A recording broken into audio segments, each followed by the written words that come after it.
तो क्या ये जो जन आक्रोश दिखाई दे रहा है वो वोटों में तब्दील हो पाएगा? बिल्कुल तब्दील होगा। जो खदेड़ेगा किसी नेता को, क्या वो वोट देगा कभी उसको? अच्छा। आप ये बताइए, कोई नेता मेरे गांव में आए। आरोप लग रहा है कि समाजवादी पार्टी वाले ही ये सारा षड्यंत्र रच रहे हैं। कोई षड्यंत्र इसके पहले क्यों नहीं ये षड्यंत्र होता था? आप सपना दिखा दोगे बड़ा बड़ा और सपना पूरा नहीं होगा तो गांव में आओगे तो खदेड़ेगा आदमी नहीं आपको।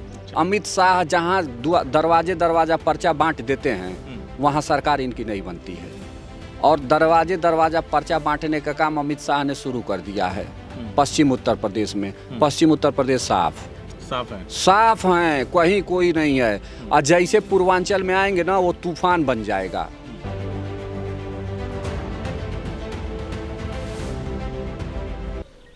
नमस्कार, CIB इंडिया न्यूज़ पर अग्नि परीक्षा देख रहे हैं। उत्तर प्रदेश में विधानसभा चुनाव है। चुनाव की खुमारी जनता के सिर चढ़ कर भी बोल रही है।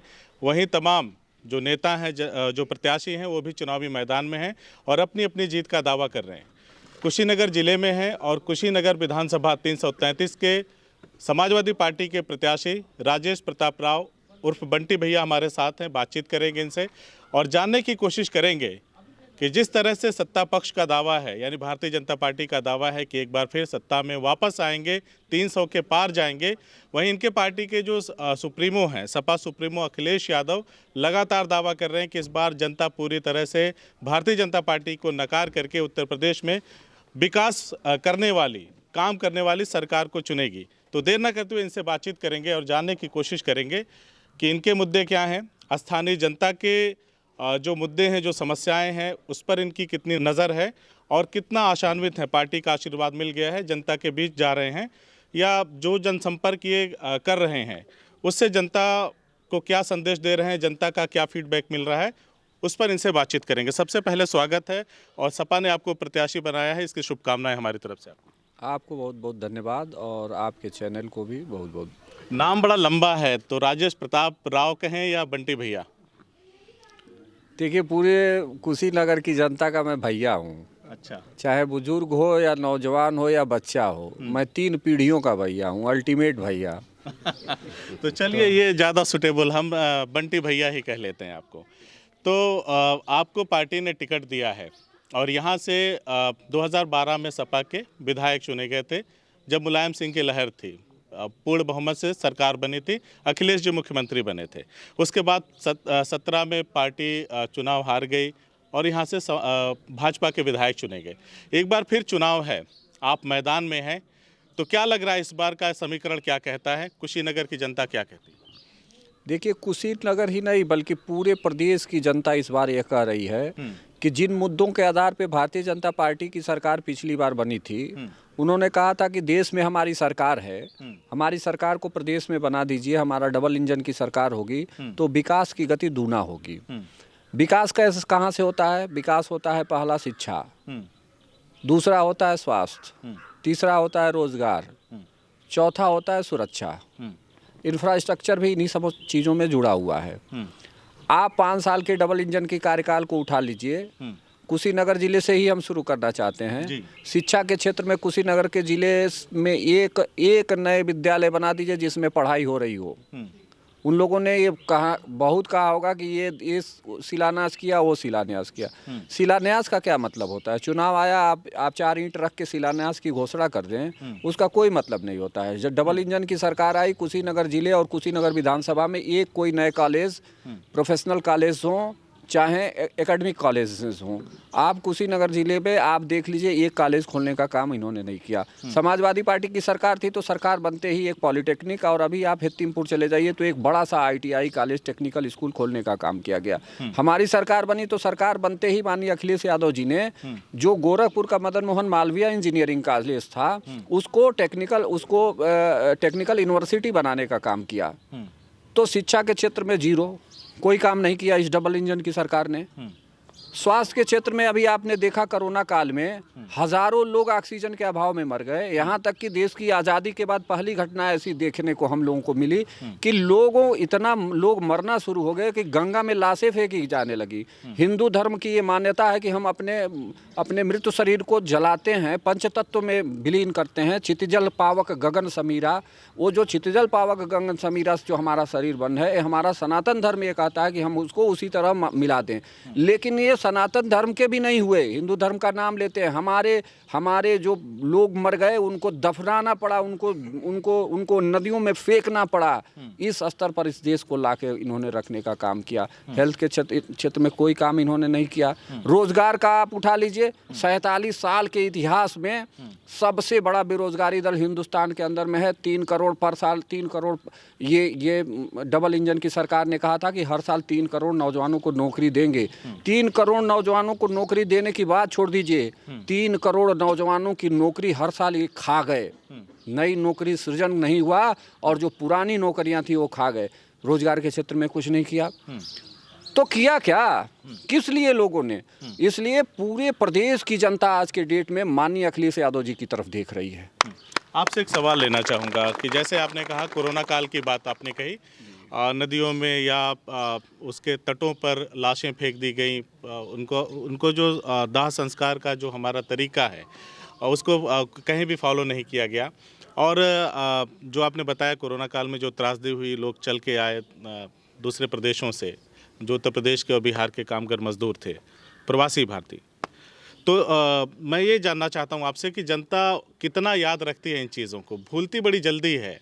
राशन वगैरह भी बीजेपी गवर्नमेंट जिस तरह से जनता को दे रही है, जो ज़रूरतमंद हैं, जो इसके मैं ये जानना चाहता हूँ कि जनता उन चीज़ों को क्या भूल नहीं जाती है जल्दी, जनता कितना याद रखती है? देखिए, राशन की जहाँ तक आपने बात कहा, देश को भिखमंगा की हालत में खड़ा कर दिया है इस सरकार ने। आज़ादी के बाद उठाइए, आज़ादी के समय का हालत याद कीजिए, जब इस देश के लोगों को रसिया और अमेरिका से अनाज मंगा के देना पड़ता था पेट भरने के लिए। आज उसी स्थिति पे ला के खड़ा, ये वाहवाही नहीं है, इस देश की बेइज्जती है। जिस घरों से आपने रोजगार खरीदा, उस घर के लोग भुखमरी के कगार पे हैं और आप पीठ ठोक के कहते हैं कि मैंने 5 किलो चावल दिया। आप वहाँ के लोगों को, आप उस परिवार के नौजवानों को नौकरी दो, हमें भीख में 5 किलो चावल नहीं की आवश्यकता नहीं है। आप उस घर में नौकरी दो, वहाँ के नौजवानों को रोजगार दो, हमें भीख का चावल नहीं चाहिए। और यही हमारे पुरखों का, हम तो कहते थे कि दवा पढ़ाई सस्ती होगी, दवा पढ़ाई मुफ्ती होगी, रोटी कपड़ा सस्ती होगी। ये समाजवादी नारा है। डॉक्टर लोहिया ने इस नारा को लगाया था। और जब भी सपा की सरकार बनी है, चाहे माननीय मुलायम सिंह जी के नेतृत्व में बनी हो या माननीय अखिलेश यादव जी के नेतृत्व में बनी हो, इस पे काम हुआ है। आप बताइए, 5 रुपया पहले था भारतीय जनता पार्टी की सरकार में सरकारी अस्पतालों में पर्चियों का दाम, जो दवाई के लिए पर्ची कटती थी, मुलायम सिंह जी की सरकार आई, 1 रुपया कर दिया। इसलिए मूलभूत सुविधाओं पे काम होना चाहिए। मैं नौजवान हूँ, मैं नहीं चाहता हूँ कि हमारे इलाके का नौजवान किसी के आगे 5 किलो चावल के लिए हाथ फैलाए। हम ये नहीं चाहते हैं। हम चाहते हैं कि हमारा हिंदुस्तान अपने पैरों पे खड़ा हो, हमारा नौजवान अपने पैरों पे खड़ा हो, उसको यहाँ नौकरी मिले, उसकी तरक्की हो, उसका घर और आगे और खुशहाली में रहे। एक सवाल लेते हैं आपसे, अखिलेश यादव जी जिस तरह से दावा करें कि इस बार भाजपा का कहीं कोई चांस नहीं है, जनता बहुत नाराज़ है और जगह जगह कई जगहों पर ऐसा देखा गया कि भारतीय जनता पार्टी के नेताओं को खदेड़ा जा रहा है। सिराथू में उप मुख्यमंत्री केशव प्रसाद मौर्य की भी जो विधानसभा, वहाँ पे भी ये देखने को मिला। तो क्या ये जो जन आक्रोश दिखाई दे रहा है वो वोटों में तब्दील हो पाएगा? बिल्कुल तब्दील होगा। जो खदेड़ेगा किसी नेता को, क्या वो वोट देगा कभी उसको? अच्छा, आप ये बताइए, कोई नेता मेरे गाँव में आए। लेकिन आरोप लग रहा है कि समाजवादी पार्टी वाले ही ये सारा षड्यंत्र रच रहे हैं। कोई षड्यंत्र, इसके पहले क्यों नहीं ये षड्यंत्र होता था? आप सपना दिखा दोगे बड़ा बड़ा और सपना पूरा नहीं होगा तो गांव में आओगे तो खदेड़ेगा आदमी नहीं आपको। अच्छा, ये तो सपना दिखाया गया ना। जैसे कह दिए कि 15 लाख भेजेंगे खाते में और उसके बाद कह दिया कि जुमला है, कह दिया 3 करोड़ नौकरी देंगे, कह दिया जुमला है। हमने कहा ही नहीं कभी। कहा कि 100 हाईटेक सिटी बनाएंगे। कौन बना हाईटेक सिटी? कोई बना? फिर तो आ गया घोषणा पत्र, हर घर नौकरी और लोक कल्याण बता करके तो उस पे बताया जा लोग रहा है। विश्वास नहीं करेंगे ना। आप बताइए, मेरे पास ताकत है आज, और आज ताकत है, हमने उस पे काम नहीं किया और कहा कि फिर कल ताकत दो तब करूंगा, कोई विश्वास करेगा? कोई करेगा? आप बताइए। आपके पास माननीय अखिलेश यादव जी के पास ताकत आया तो 5,000 रुपया पाने वाले शिक्षा मित्रों को 35,000 रुपया सैलरी दिया। ये होता है ताकत आने के बाद काम। अखिलेश यादव जी के पास ताकत आया तो 207 करोड़ रुपया कुशीनगर एयरपोर्ट के लिए दिया। ये होता है ताकत का काम। अखिलेश यादव जी के पास ताकत आया तो देश का सबसे बेहतर इंफ्रास्ट्रक्चर दिया उन्होंने, जिस पे जेट प्लेन उतारा। पहली बार हिंदुस्तान में ऐसा हुआ कि किसी सड़क पर जेट प्लेन उतरा हो। वह इंफ्रास्ट्रक्चर देने का काम, आगरा लखनऊ एक्सप्रेसवे, दुनिया का सबसे बेहतर इंफ्रास्ट्रक्चर देने का काम किया हमारे नेता ने। देश का सबसे बड़ा स्टेडियम, सबसे शानदार स्टेडियम, एकाना स्टेडियम देने का काम हमारे नेता ने किया। दुनिया का सबसे हाईटेक पुलिस हेडक्वार्टर देने का काम हमारे नेता ने किया। गांव-गांव 100 डायल चलाने का काम यह केवल अमेरिका और स्कॉटलैंड जैसे देशों में होता है, जहां डायल कीजिए तो पुलिस घर पे पहुंच गई। ऐसा पुलिस व्यवस्था देने का काम हमारे नेता ने किया। इसलिए काम जी, मैं यहीं से आपसे एक सवाल लेता हूं। आपने जो तमाम काम बताए, निसंदेह वो सारी चीज़ें हुई हैं, इसमें कोई दो राय नहीं है। क्या हुआ ऐसा कि 12 से 17 तक अखिलेश यादव ने जो काम किए उसको जनता समझ नहीं पाई और 17 में ही सरकार को नकार दिया और बुरी तरह से हारी, सत्ता से बाहर हो गई? और इस बार क्या सावधानी ऐसी बरत रहे हैं कि 17 वाली जो दुर्गति हुई थी वो 22 में नहीं होगी और सत्ता में आएंगे? देखिए, कोई मदारी एक बार धोखा दे सकता है, अच्छा, बार बार मदारी धोखा नहीं देगा।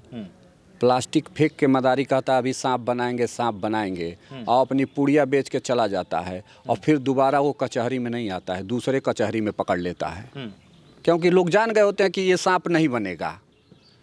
तो आप सपना और बेवकूफ़ एक बार बना सकते हैं, बार बार किसी नहीं। जनता 22 में बेवकूफ़ नहीं बनेगी, बिल्कुल नहीं बनेगी। अगर बेवकूफ़ बनती तो खदेड़ा होता। गाँव खदेड़ा मचा हुआ है। आप कुशीनगर जिले की एक सीट बता दीजिए वो भारतीय जनता पार्टी जीतने जा रही हो, एक single one seat. Bharatiya Janata party Kushinagar जिले की एक भी सीट जीतने नहीं जा रही है। लेकिन दावा तो भाजपा के नेता कर रहे हैं कि हम कम से कम 4-5 सीटें यहाँ से जीत के दिखाएंगे। दावा तो दिल्ली में भी किए थे, क्या हुआ? पन्ना प्रमुख लोगों का क्या हुआ? अमित शाह जहां दरवाजा पर्चा बांट देते हैं वहां सरकार इनकी नहीं बनती है, और दरवाजा पर्चा बांटने का काम अमित शाह ने शुरू कर दिया है पश्चिम उत्तर प्रदेश में। पश्चिम उत्तर प्रदेश साफ हैं, कहीं कोई नहीं है। और जैसे पूर्वांचल में आएंगे ना, वो तूफान बन जाएगा। आप चले जाइए देवरिया जिले में, देख लीजिए कोई सीट जीतने वाले हैं, सब हार रहे हैं। इसलिए समाजवादी पार्टी 300 से ऊपर सीट जीत के, और समाजवादी पार्टी आप ये सवाल पूछ सकते हैं कि क्यों समाजवादी पार्टी जीतती है तो समाजवादी पेंशन लागू करती है, क्यों समाजवादी पार्टी जीतती है तो लोहिया आवास बनवाती है, क्यों समाजवादी पार्टी जीतती है तो बेरोजगार नौजवानों को रोजगार देती है और नहीं दे पाती है तो बेरोजगारी का भत्ता देती है, क्यों गरीब की लड़की के शादी के लिए पैसा देती है, क्यों लड़कियों केवल नहीं। तो इस सरकार ने भी किया बृहद स्तर पर मुख्यमंत्री आवास योजना, और मुख्यमंत्री आवास सुन किस गांव में मिला? मुख्यमंत्री आवास और प्रधानमंत्री आवास किस गांव? बहुत सारे गाँवों में बृहद स्तर पर शौचालय वगैरह भी बने। आप यहाँ कई प्रधान बैठे हैं, पूछ लीजिए किसी को मिला किसी गाँव में? अल्लाह घूम फिर के शौचालय ही देश को हाईटेक सिटी बनाने के काम करते थे, घूम फिर के शौचालय बनवाया। देखिए, घोषणा पत्र में तमाम पार्टियां वादा तो करती हैं, कुछ हो पाता है, कुछ नहीं होता है, वो अगली बार करने की बात होती है। जनता पार्टी का एक घोषणा बताइए जो पूरा किया हो। अगर आप भारतीय जनता पार्टी को डिफेंड कर रहे हैं, मैं डिफेंड नहीं कर रहा हूं, तो जैसे आपने लोहिया आवास की आपने सर बात की, तो मैं बता रहा हूं कि मुख्यमंत्री आवास और प्रधानमंत्री आवास भी लोगों को मिला है, मैं ये कह रहा हूं, मैं उन्हें डिफेंड नहीं कर रहा हूं।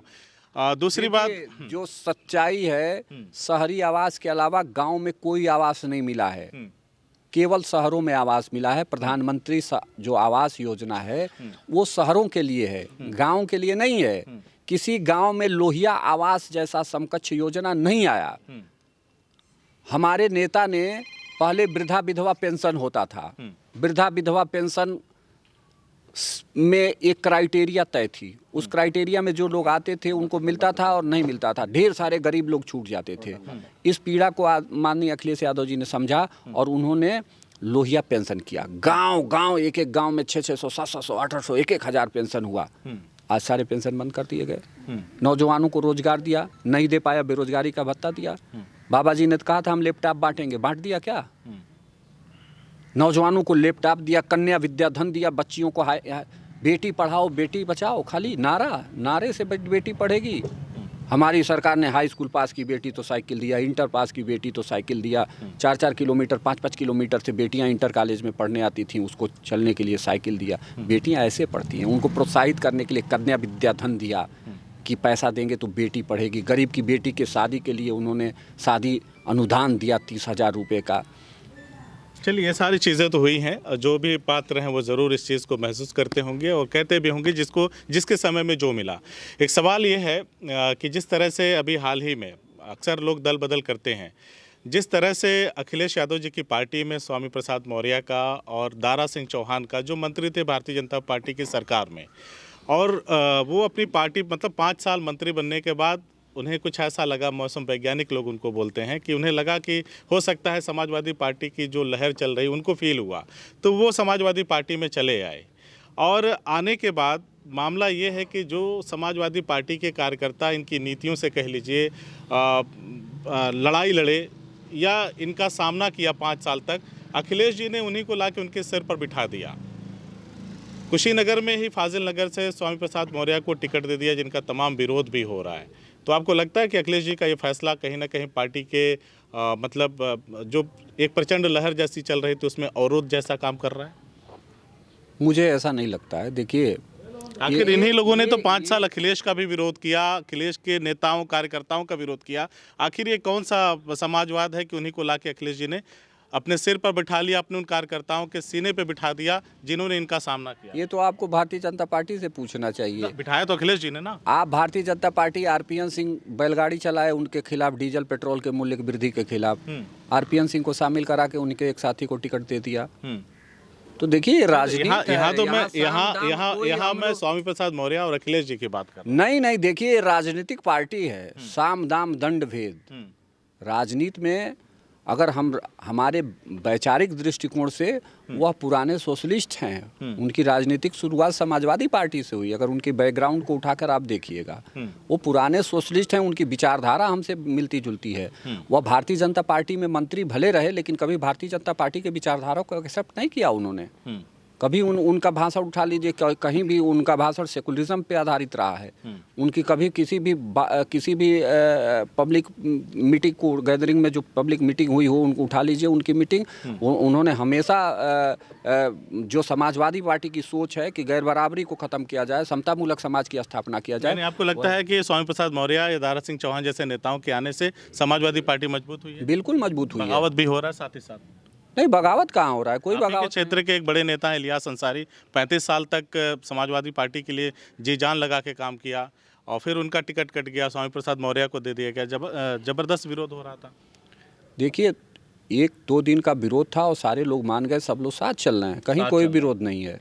चलिए, लौटते हैं आपकी विधानसभा पे। आप युवा हैं और युवा होने के नाते कहीं ना कहीं आपके कंधों पे ज़्यादा जिम्मेदारी होती है। समाज का जो सामाजिक ताना बाना है वो टूटने ना पाए, और समाजवाद की जो बात करते हैं आप, लोहिया जी की बात करते हैं आप लोग, वो सही तरह से निरंतर चलता रहे। तो मैं ये जानना चाहता हूँ कि जब आपको पार्टी ने अपना प्रत्याशी बनाया, उसके बाद से जनता का क्या रुझान है? कुशीनगर 333 विधानसभा की जनता का क्या रुझान है? किस तरीके से आप जनता के बीच जा रहे हैं? स्थानीय समस्याएं क्या हैं? जनता ने मौका दिया, विधायक बने, तो उनको किस तरह से दूर करेंगे? देखिए, आज हमें टिकट मिला है तो ये जनता के प्रेम आशीर्वाद का ही देन है। और कोई हम लोग नया राजनीति में, चुनाव में ही केवल हम लोग नहीं आते हैं, ये रोज का काम है। इसके अलावा, समाज सेवा के अलावा कोई काम ही नहीं है। सुबह निकलते हैं और रात तक लोगों की सेवा में रहते हैं। ये निरंतर 20 साल से चल रहा है। नहीं, जैसे एक होता है ना कि संवैधानिक पद पे आ गए, जिम्मेदारी मिल गई, सेवा में विस्तार हो गया, तो कुछ बढ़ा निश्चित तौर पे जिन सिद्धांतों को लेकर हम लोग पॉलिटिक्स में हैं, जिन सपनों को हम लोगों ने लोगों के बीच में परोसा है, उस पे काम होगा। शिक्षा के क्षेत्र स्थानीय में मुद्दे क्या क्या है, कौन कौन सी ऐसी कमियां हैं विधायक बने तो दूर करेंगे? शिक्षा के क्षेत्र में सबसे बड़ी कमी, देखिए शिक्षा के बिना व्यक्ति पशु के समान होता है। हमारे वहाँ कोई ऐसा प्रोफेशनल कॉलेजेस नहीं है, टेक्निकल हब नहीं है, टेक्निकल इंस्टीट्यूट नहीं है हमारे वहाँ। तो विधायक बनने के बाद सबसे पहला मेरा काम होगा कि अपने इलाके में एक बेहतर टेक्निकल इंस्टीट्यूट लाया जाए। हमारे बच्चों को BBA, MBA, MCA, MTech, BTech करना होता है तो उनको भ्रमण करना पड़ता है, उनको लखनऊ जाना पड़ता है, उनको कानपुर जाना पड़ता है, उनको गाज़ियाबाद जाना पड़ता है, उनको नोएडा जाना पड़ता है, उनको दिल्ली जाना पड़ता है। तो मेरा प्रयास होगा कि निश्चित तौर पर एक बेहतर टेक्निकल इंस्टीट्यूट को यहाँ लाया जाए जिससे हमारे बच्चों को फ़ायदा हो। दूसरा, रोजगार के क्षेत्र में एक बहुत बड़ी समस्या है जिसको किसी नेता ने आज तक नहीं उठाया है। थोड़ा बहुत काम समाजवादी पार्टी की सरकार में हुई थी। एक बहुत बड़ा उद्योग यहाँ ढाड़ा में, माननीय मुलायम सिंह जी चीफ मिनिस्टर थे, तो उन्होंने ढाड़ा में एक शुगर फैक्ट्री लगाया, हज़ारों नौजवान उस पर रोजगार पाए। लेकिन उसके बाद से हमारे वहाँ नया ज़िला बना कुशीनगर, यहाँ कोई इंडस्ट्रियल एरिया नहीं है। यहाँ जहाँ पे स्मॉल स्केल इंडस्ट्री की स्थापना हो और छोटे छोटे लघु और कुटीर उद्योग आवें और यहाँ के नौजवान जो दिल्ली, लखनऊ, बम्बई, कलकत्ता की तरफ पलायन करते हैं उनका पलायन रुके। तो दूसरा हमको इस पे काम करना है कि कुशीनगर ज़िले में एक इंडस्ट्रियल एरिया बनाया जाए, एक औद्योगिक क्षेत्र बनाया जाए और जहाँ कुटीर उद्योग और लघु उद्योगों को लाया जाए। ये दूसरा काम। शिक्षा के साथ साथ रोजगार, हेल्थ के क्षेत्र में जैसे हम दुनिया की बात नहीं करते हैं, लेकिन अपने ही देश में केरलियन मॉडल जो है, हेल्थ का केरल मॉडल, अभी आपने देखा होगा कोरोना में सबसे ज़्यादा कोरोना हुआ लोगों को केरल में, लेकिन डेथ का परसेंटेज उठाएंगे तो केरल में सबसे कम है। सबसे ज़्यादा कोरोना हुआ लेकिन मरने वालों की संख्या सबसे कम रही केरल में। ये ऐसा इसलिए हुआ कि उन्होंने बेसिक हेल्थ इंफ्रास्ट्रक्चर को बहुत मजबूत किया। जैसे आप हमारे वहाँ PSC है, CSC है, सामुदायिक स्वास्थ्य केंद्र है, प्राथमिक स्वास्थ्य केंद्र है, या इन चीज़ों को टेक्निकल चीज़ों से लैस किया जाए। वहाँ तो ICU और CCU तक की, इंटरनल केयर यूनिट और क्रिटिकल केयर यूनिट तक की व्यवस्था है। लेकिन हम लोग ये प्रयास करेंगे कि हमारे वहाँ जो छोटे छोटे स्वास्थ्य केंद्र है, प्राथमिक स्वास्थ्य केंद्र, वहाँ कम से कम ब्लड की जाँच हो, पैखाने की जाँच हो, अल्ट्रासाउंड हो जाए, एक्सरे हो जाए, इस तरह की छोटी छोटी चीज़ों से उसको लैस किया जाए। ये तीसरा मेरा काम रहेगा। इस पे निश्चित तौर पर हम लोग काम करेंगे विधायक होने के बाद। एक आखिरी सवाल है मेरा आपसे, हालांकि अब ये आपकी पार्टी से जुड़ा सवाल है, क्योंकि आपने अपने बारे में बता दिया कि अगर जनता ने विधायक बनाया, मौका दिया, तो जो आपने लक्ष्य निर्धारित किया है आप वो सारे काम करेंगे। मैं ये जानना चाहता हूं कि जिस तरह से अखिलेश यादव ने घोषणा की कि अगर सरकार बनी तो 300 यूनिट बिजली फ्री कर देंगे, ठीक है जी। दूसरा और तमाम उन्होंने घोषणाएं की, और सबसे महत्वपूर्ण मुझे लगता है कि उन्होंने पुरानी पेंशन बहाली को लेकर के कहा कि जो राज्य कर्मचारी हैं हम उनकी पुरानी पेंशन बहाली करेंगे अगर सरकार में आएंगे। तो अखिलेश का ये जो वायदा है, जो उन्होंने जनता से कहा है, जो भी राज्य कर्मचारी होंगे पुरानी पेंशन बहाली, चर्चा नहीं हो रही, लेकिन अंदर खाने में बड़ी सुगबुगाहट है, बड़ी बातचीत हो रही है कि यही एक योजना कह लीजिए या एक वायदा जो है भारतीय जनता पार्टी की ताबूत में आखिरी कील ठोक देगा। इसको किस तरह से देखते हैं? देखिए, हमेशा समाजवादियों ने लोगों को राहत पहुंचाने का काम किया सरकार बनने के पास, और सबसे ज़्यादा समस्या जो भारतीय जनता पार्टी की सरकार इधर बनी, बिजली का बिल में बहुत बढ़ोतरी किया। बिजली के पर यूनिट बिल में दामों में भारी बढ़ोतरी भारतीय जनता पार्टी की सरकार ने किया, और ये सीधे सीधे गांव के अंतिम व्यक्ति जो गांव में रहता है, जो गरीब है, उसके ऊपर इसका प्रभाव पड़ा। इस पीड़ा को समाजवादी पार्टी और हमारे नेता माननीय अखिलेश यादव जी समझे, और जो पीड़ा समझेगा वही उस पीड़ा को दूर करने का भी काम करेगा। हमारे गांव में कहा जाता है कि जाके पाँव न फटी बवाई, वो का जाने पीर पर आई। जिसके पैर में बवाई फटता है वही बवाई का दर्द जानता है। जो समाजवादी लीडरशिप है, जो समाजवादी नेतृत्व करता लोग हैं, वह गांव के अंतिम चौपाल से, गरीब के घर से निकले हुए हैं, उस पीड़ा को समझते हैं, और इसलिए सरकार बनने के बाद वो अंतिम व्यक्ति के लिए फैसला करते हैं। जो 300 यूनिट बिजली फ्री करने का हमारे नेता ने काम किया है, वो अंतिम व्यक्ति को राहत पहुँचाने का काम है, गरीब की गरीबी में मदद करने का काम है। आपसे बातें करके बड़ा अच्छा लग रहा है। मन तो नहीं चाहता कि बातों का सिलसिला ख़त्म हो, क्योंकि जब सवाल होते हैं, जवाब मिलता है, तो जनता को भी सुनने में, समझने में अच्छा रहता है कि हमारा नेता हमारे मुद्दों की बात कर रहा है। एक आखिरी सप्लीमेंट्री सवाल है, जिस तरह से पश्चिम में अखिलेश यादव सक्रिय हैं, यहाँ भी पूर्वांचल में आए, दौरे वगैरह किया, रथ से उन्होंने संदेश वगैरह दिया, इस वक्त नहीं हैं, पश्चिम में सक्रिय हैं। तो ऐसे में समाजवादी पार्टी और आप जैसे युवा नेताओं का पूर्वांचल की धरती से क्या संदेश रहेगा, ताकि अखिलेश जी को भी ये कहीं ना कहीं लगे कि हमारे योद्धा काम कर रहे हैं। तो पूर्वांचल से क्या सहयोग रहेगा समाजवादी पार्टी का सरकार बनाने में? देखिए, जो आंधी उठी है पश्चिम उत्तर प्रदेश से, वो पूर्वी उत्तर प्रदेश में आते आते तूफान बन जाएगी। बाबा के गोरखपुर लड़ने से फर्क नहीं पड़ेगा? बाबा को तो गोरखपुर इसलिए भेजा गया है कि हारेंगे तो सट से मठ में घुस जाएंगे, तो इसलिए उनके लड़ने से कोई फर्क नहीं पड़ेगा। यहाँ जो लड़ाई हो रही है वह लड़ाई विचारों की लड़ाई है। एक तरफ हो रहा है कि हम नौजवानों को नौकरी देंगे, हम नौजवानों को नौकरी निकालेंगे, और एक तरफ विचारधारा है कि हम गर्मी निकालेंगे। चर्बी और गर्मी निकालने का सिलसिला चल ही रहा है। नहीं, ये तो डिक्टेटरशिप हुआ ना, ये तो डिक्टेटरशिप हुआ। हम लोगों ने सुना था कि जलियांवाला बाग में जनरल डायल ने भारत के स्वतंत्रता सेनानियों को गोली से भूना, ये सुना था हम लोगों ने।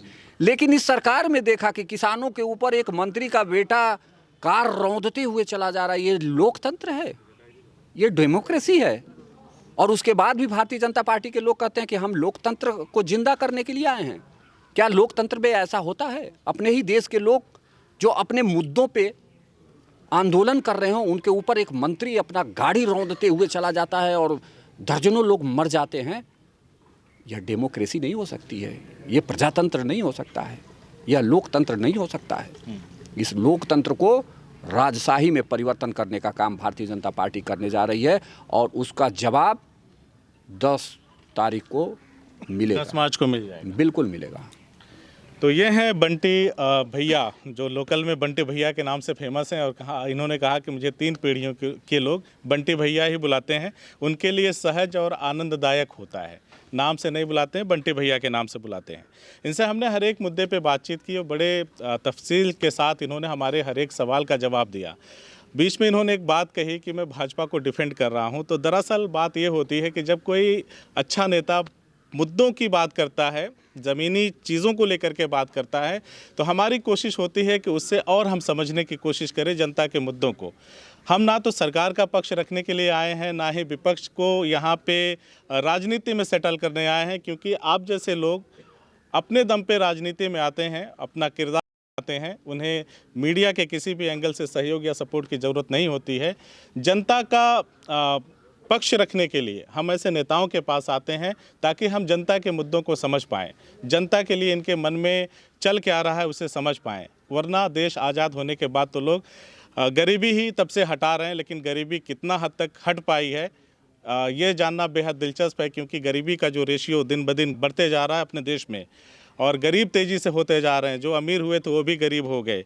ये बड़ा भयावह है। उसकी आने वाली तस्वीर आगे आने वाले कुछ सालों में, कुछ महीनों में आपको देखने को मिल जाएगी। बहरहाल हम बातचीत कर रहे थे बंटी भैया से। समाजवादी पार्टी के 333 विधानसभा कुशीनगर से प्रत्याशी हैं, भाजपा से PN पाठक यहाँ के उम्मीदवार हैं, और इसके पहले रजनीकांत मणि जी यहाँ से भाजपा के विधायक रह चुके हैं। यानी कि 17 से 22 तक भाजपा ने अब इस बार PN पाठक को मौका दिया है, लेकिन समाजवादी पार्टी ने अपने इस युवा और दमदार नेता को मैदान में उतार करके एक मैं कह सकता हूं कि समाजवाद की अलग जगाने का जिम्मा सौंपा है। अब जनता इनके मुद्दों को, इनकी बातों को कितना समझ पाती है, ये तो आने वाला वक्त बताएगा। 6वें चरण में यानी कि 3 मार्च को यहाँ पे चुनाव होना है। जनता बंटी भैया को कितना आशीर्वाद देगी, ये आने वाला समय बताएगा। और इनके पास जनता के लिए जो मुद्दे हैं, उस पर जनता क्या इनको अपना समर्थन, अपना प्यार, आशीर्वाद देती है, ताकि ये जन सेवा कर सके। जिस तरह के विचार हैं इनके, निसंदेह सराहनीय हैं।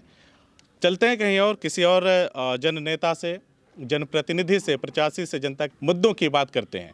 हमसे बातचीत करने के लिए बंटी जी बहुत बहुत शुक्रिया आपका। आपको भी बहुत बहुत धन्यवाद। धन्यवाद। CIB इंडिया न्यूज़ की सभी खबरों को देखने के लिए लाल रंग की बटन को दबाकर चैनल को सब्सक्राइब जरूर करें, घंटी जरूर दबाएं, ताकि हमारी सभी खबरों के नोटिफिकेशंस आप तक पहुंचते रहें।